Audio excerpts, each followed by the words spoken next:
বছর কয়েক আগে আমরা পুরীর জগন্নাথ দেবের মন্দিরে গিয়েছিলাম।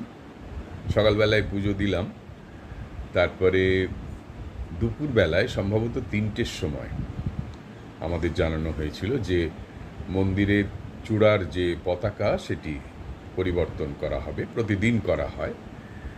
তো গিয়ে দেখলাম অনেক মানুষ বসে আছেন, মাটিতেই বসে আছেন, আমরাও বসে পড়লাম। তারপর দেখলাম ধীরে ধীরে একজন সেই মন্দিরের চূড়ায় উঠল, যেটা আগের দিনের পতাকা সেটি খুলে নতুন একটি পতাকা সেখানে লাগালো। ভারী সুন্দর লেগেছিল। সেই একটা সুন্দর অনুভব নিয়ে বেরিয়ে আসবো, তখনই দেখছি একদল পুরুষ মহিলা জয় জগন্নাথ জয় জগন্নাথ জয় জগন্নাথ জয় জগন্নাথ জয় জগন্নাথ জয় জগন্নাথ।